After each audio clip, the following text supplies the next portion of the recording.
2024 Copa America আসরের প্রস্তুতির অংশ, পাশাপাশি ফিফার চলমান উইন্ডোতে পূর্ব নির্ধারিত আন্তর্জাতিক প্রীতি ম্যাচ এটি আর্জেন্টিনার। ইকুয়েডরের বিপক্ষে এই ম্যাচটা বিশেষ গুরুত্ব বহন করে কোপা আমেরিকার আগে আর্জেন্টিনার জন্য, কারণ দক্ষিণ আমেরিকার বর্তমান সময়ে বেশ শক্তিশালী দল ইকুয়েডর। ইকুয়েডরের বিপক্ষে এই ম্যাচে লিওনেল মেসিকে বেঞ্চে বসিয়ে রাখবেন, এটা আর্জেন্টাইন কোচ লিওনেল স্কালোনি আগেই জানিয়েছেন। সেটাই তিনি করেছেন। লিও মেসিকে ছাড়াই আর্জেন্টিনা কিন্তু শুরুর একাদশটায় মাঠে নেমেছে। আর্জেন্টিনার শুরুর যে একাদশ ছিল সেই একাদশে লিওনেল মেসি ছিলেন না। পরে অবশ্যই ম্যাচের 56তম মিনিটে অ্যাঞ্জেল ডিমারিয়ার বদলি ফুটবলার হিসেবে মাঠে নামতে দেখা গেছে আর্জেন্টাইন সুপারস্টারকে। শেষ অংশে মাঠে নেমে অবশ্যই কিছুই করতে পারেননি মেসি। প্রথমার্ধে অ্যাঞ্জেল ডিমারিয়ার 40তম মিনিটের গোলেই কিন্তু আর্জেন্টিনার জয়টা নিশ্চিত হয়েছে।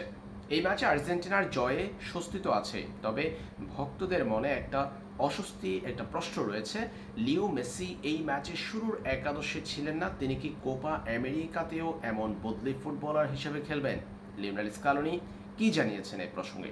একেবারেই তাই হচ্ছে না। আর্জেন্টিনার এই ম্যাচটা ছিল কোপার প্রস্তুতির অংশ, পাশাপাশি ফিফার আন্তর্জাতিক প্রীতি ম্যাচ। তাই এই ম্যাচে লিও মেসিকে নিয়ে ঝুঁকি নিতে চায়নি আর্জেন্টাইন কোচ লিওনেল স্কালোনি।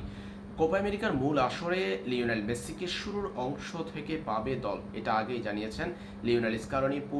পুরো আসর জুড়ে লিও মেসিকে আমরা আর্জেন্টিনার শুরুর একাদশে দেখতে পাবো, যদি না মেসি নতুন কোনো ইনজুরিতে পড়ে। আর্জেন্টাইন মহাতারকার বর্তমানে কোনো ইনজুরির সমস্যা নেই, তবে কোপার মূল লড়াইয়ের আগে লিও মেসিকে নিয়ে ঝুঁকি নিতে না চাওয়াই মূলত আজকের এই ম্যাচটাই মেসিকে ছাড়াই শুরুর অংশটা সাজিয়েছিল আর্জেন্টিনা। পরে অবশ্য আর্জেন্টাইন মহাতারকা মাঠে নেমেছেন, মেসি খেলেছেন বেশ কিছু সময় দ্বিতীয়ার্ধের।